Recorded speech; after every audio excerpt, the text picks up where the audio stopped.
यह है आपका अपना चैनल माई पोर्टल।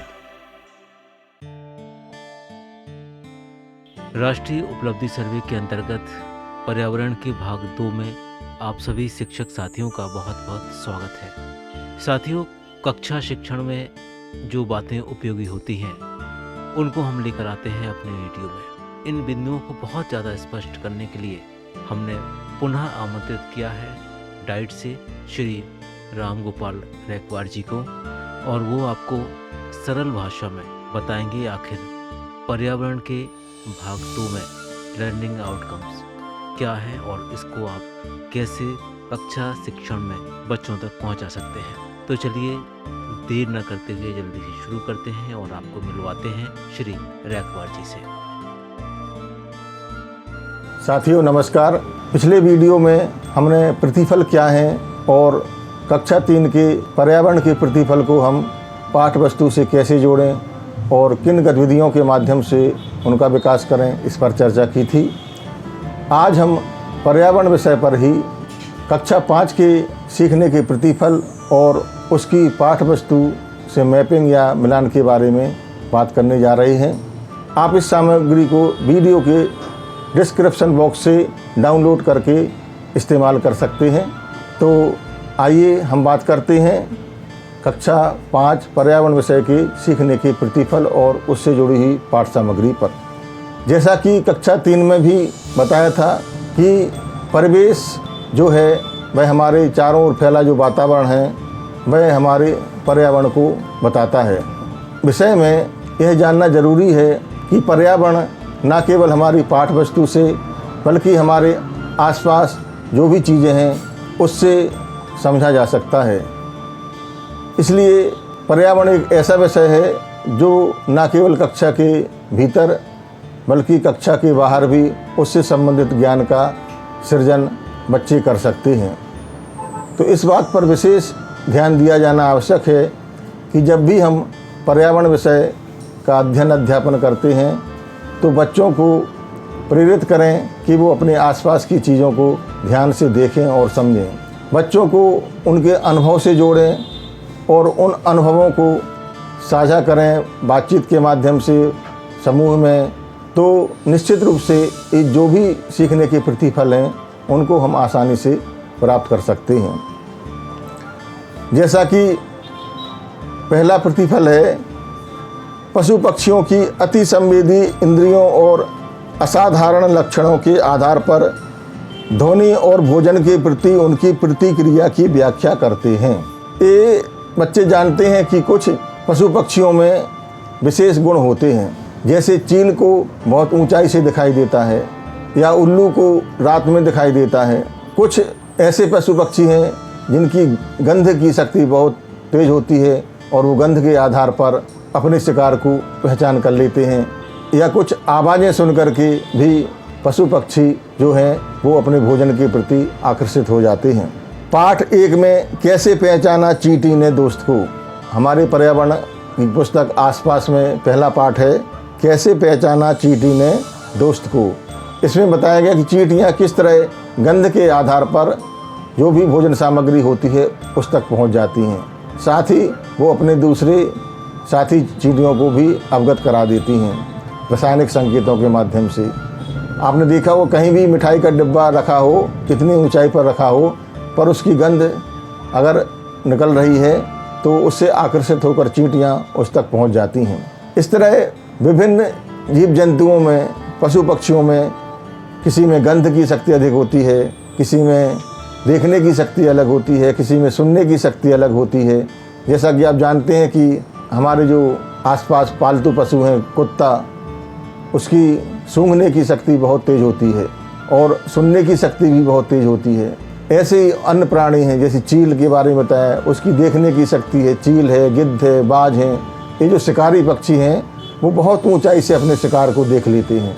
तो ये जो विशिष्ट लक्षण हैं उसके आधार पर हम इन जीव जंतुओं की, पशु पक्षियों की बारे में, उनके गुणों के बारे में आसानी से बता सकते हैं। बच्चे भी इन चीज़ों को समझते हैं। जब हम उसके बारे में, उनके अनुभवों को सुनते हैं तो वे सारी चीज़ों को बताते हैं।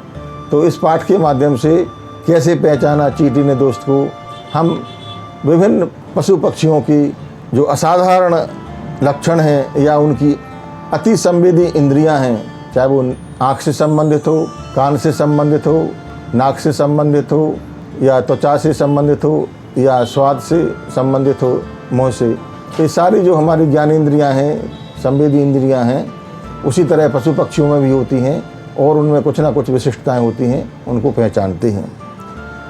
दैनिक जीवन की आधारभूत आवश्यकताओं के बारे में पर्यावरण के दूसरे प्रतिफल में बात की गई है। इसके लिए हमारे पास कई पाठ हैं। आम खाएं, 12 महीने, बूंद बूंद, दरिया दरिया, किसानों की कहानी, बीच की जुबानी। जब हम यह पाठ पढ़ाते हैं तो इसके माध्यम से हम बच्चों से चर्चा करते हैं, बातचीत करते हैं, उन्हें बताते हैं, उनके अनुभव जानते हैं कि कैसे खेतों में उत्पन्न चीज़ें हमारे घर तक पहुंचती हैं, गेहूं हमारे पास कैसे पहुंचता है, सब्जियां कैसे पहुंचती हैं, बाग बगीचों से फल हमारे पास कैसे पहुंचते हैं। आप जानते हैं कि बहुत से फल ऐसे हैं जो हमारे आसपास नहीं पाए जाते हैं, दूर दराज के क्षेत्रों में पैदा होते हैं, पर वो हमारे पास तक उपलब्ध रहते हैं, हम उनका उपयोग करते हैं, तो वो हमारे पास कैसे पहुंचते हैं, ये सारी चीज़ें हम बताते हैं। तो इस तरह की प्रतिफल बच्चों में विकसित होते हैं। पेड़ पौधों, जीव जंतुओं और मनुष्यों में परस्पर निर्भरता है। मनुष्य के जीवन के लिए ये सभी चीज़ें आवश्यक हैं, चाहे वो वनस्पति हो अथवा जीव जंतु हो, उसके बिना मनुष्य का काम नहीं चल सकता है। आज से बहुत हजारों साल, लाखों साल पहले मनुष्य केवल इन्हीं वस्तुओं पर, संग्रह पर निर्भर करता था, या तो शिकार करता था या जंगलों से विभिन्न प्रकार के फल फूल, कंदमूल इत्यादि इकट्ठे करके अपना जीवन यापन करता था। आज भी किसी न किसी तरह से हम जीव जंतुओं पर या पशु पक्षियों पर, वनस्पतियों पर निर्भर करते हैं और हमारे कई व्यवसाय, हमारे कई उद्योग, कई कार्य इन्हीं से जुड़े हुए हैं। इसमें एक पाठ है कहानी सपेरों की। आप सब लोग जानते हैं सपेरों का संबंध सांप से होता है। वो सांप को दिखा करके अपना भरण पोषण करते हैं। और बीज बीज बीज, यह पाठ ऐसा है जिसमें हम कृषि से संबंधित बीजों के अंकुरण से और उसकी फसल बनने तक की प्रक्रिया को समझते हैं। ऐसे और भी पाठ हैं जिनके माध्यम से हम अपने जीवन से जुड़े हुए विभिन्न चीज़ों को समझते हैं। दैनिक जीवन में उपयोगी विभिन्न संस्थाओं जैसे बैंक है, सहकारी संस्थाएं हैं, पंचायत है, डाकखाना है, स्वास्थ्य सुविधाएं हैं, हॉस्पिटल है, ये सब संस्थाएं हमारे आसपास विद्यमान हैं। ये हमारे जीवन के लिए बहुत आवश्यक हैं, हमारे काम को सुचारू रूप से संपन्न करने में सहायक होती हैं, हमारे बच्चों को शिक्षा प्रदान करती हैं, तो कोई संचार के साधनों को उपलब्ध कराती हैं, तो कहीं हम अपने स्वास्थ्य की देखभाल करते हैं। ये सारी संस्थाओं को भी बच्चे समझें, उनकी प्रक्रिया को समझें, कार्य को समझें। इसके लिए ये पाठ है, चिट्ठी आई है, कक्षा 3 का पाठ। कक्षा 5 में भी कुछ ऐसे पाठ हैं, लेकिन कक्षा 3 हमने बताया था कि कुछ आउटकम जो होते हैं वो पिछली कक्षाओं से भी जुड़े रहते हैं। तो इस आउटकम्स के बारे में चर्चा करने के लिए हम कक्षा 3 का पाठ 17 चिट्ठी आई है का उपयोग कर सकते हैं, जिसमें डाकखाने के बारे में बताया गया है कि चिट्ठियां हम कैसे भेजते हैं, कैसे प्राप्त करते हैं। विभिन्न प्रकार के भू क्षेत्र, संसाधन, जलवायु और सांस्कृतिक जीवन से उनका संबंध है। ये पर्यावरण के सीखने के प्रतिफल 5 में इसका वर्णन किया गया है। अपेक्षा की गई है कि हम जब डायरी, कमर सीधी ऊपर चढ़ो, ख़त्म हो जाए तो बसेरा ऊंचाई पर, इन पाठों को पढ़ाते हैं तो इससे जुड़ा हुआ यह लर्निंग आउटकम हम विकसित करते हैं, बच्चे इनको प्राप्त करते हैं। साथियों, और भी बहुत से लर्निंग आउटकम ऐसे हैं जो हमारे जीवन से जुड़े हुए हैं।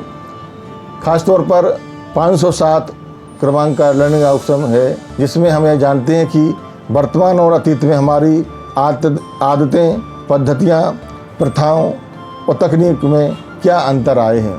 यह चीज़ बच्चों को न केवल हम पाठ वस्तु से पढ़ा करके, बल्कि उनको यह प्रेरित करके कि वो अपने बड़ों से, बुजुर्गों से, मोहल्ले या घर के बूढ़ों से पूछें कि उनका जीवन आज से 30-40 साल पहले कैसा था, उस समय का जो आवागमन के साधन थे वो कैसे थे, खाने पीने की सामग्री कैसी थी, और भी जो हमारी आवश्यक वस्तुएं हैं जैसे संचार, पहले टेलीफोन कैसे था और आज मोबाइल कैसे बदल गया है मोबाइल में, ये सारी चीज़ें हम अपने बड़े बूढ़ों से जान करके याद कर सकते हैं और अनुभव कर सकते हैं कि हम निरंतर विकास कर रहे हैं और हमारे जीवन में यह परिवर्तन आता रहता है।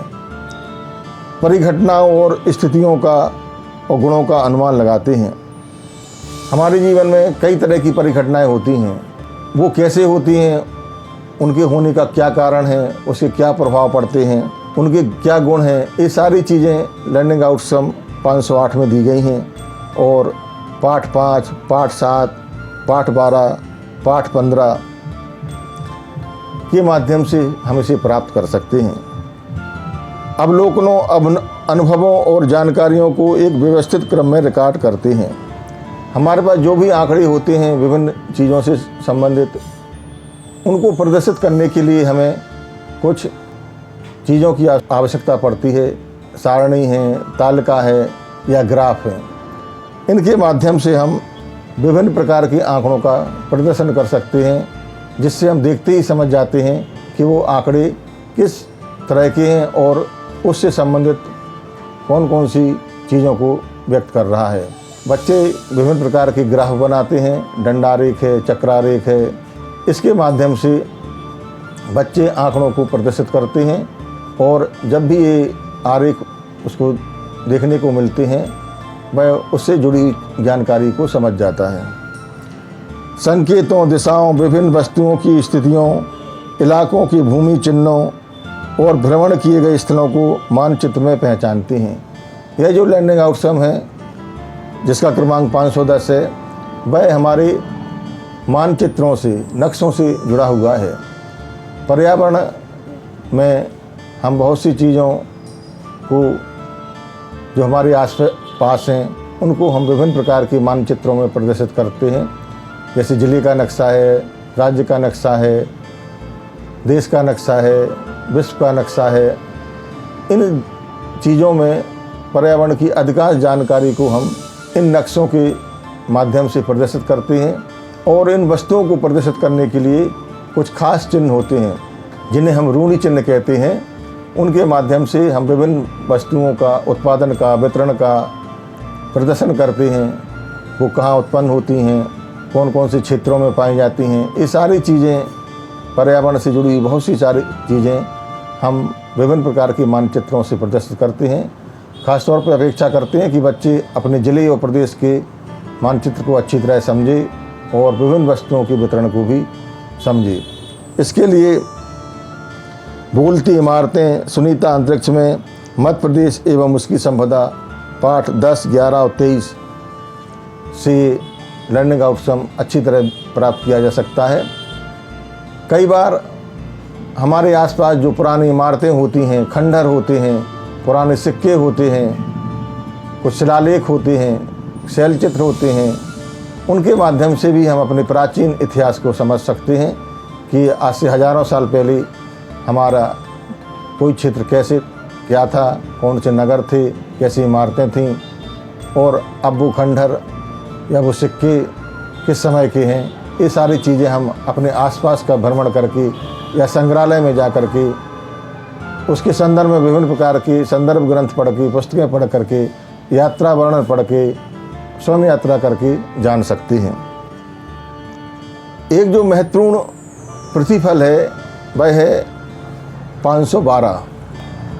इसमें बताया गया है कि अवलोकन और अनुभव किए गए मुद्दों पर आवाज़ उठाकर अपना मत व्यक्त करते हैं। व्यापक सामाजिक मुद्दों को समाज में प्रचलित रीतियों, घटनाओं जैसे पहुंच के लिए भेदभाव, संसाधनों के स्वामित्व, प्रवास, विस्थापन, परिवर्जन और बाल विकास अधिकार से जोड़ते हैं।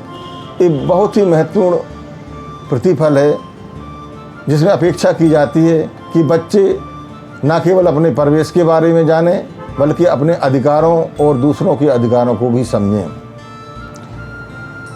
विभिन्न प्रकार के जो अपशिष्ट होते हैं, स्वास्थ्य संबंधी जो समस्याएं हैं, स्वच्छता है और आपातकालीन स्थितियां हैं, उनसे कैसे बचें, इसके बारे में लर्निंग आउटकम 513 में काफ़ी कुछ बताया गया है और इसके लिए कई पाठ हैं। मच्छरों की दावत, जब धरती कांपी, कौन करेगा यह काम, किसके जंगल, ये सारे पाठ ऐसे हैं जिसको पढ़ाते समय हम इस लर्निंग आउटकम पर चर्चा कर सकते हैं, विकसित कर सकते हैं। तो कुल मिलाकर मेरे कहने का आशय यह है कि जो भी लर्निंग आउटकम हैं वो सारे के सारे हमारे पाठों से संबद्ध है और इसका मिलान भी कर दिया गया है, मैपिंग कर दी गई है और आप इन्हें विभिन्न प्रकार के वीडियो या हमारे जो ग्रुप हैं, समूह हैं, उनसे देख सकते हैं और उनका अध्ययन कर सकते हैं। इसके साथ साथ ही हमें यह भी देखना है कि जो हमारे मॉक टेस्ट वगैरह होते हैं, साप्ताहिक टेस्ट हो रहे हैं, उनका विश्लेषण करके यह पता करें कि बच्चे कौन से लर्निंग आउटकम में अभी कमज़ोर हैं और उसके लिए हमें क्या प्रयास करने चाहिए। इसका विश्लेषण करके भी हम अपने इन पाठों को पढ़ा सकते हैं। नमस्कार।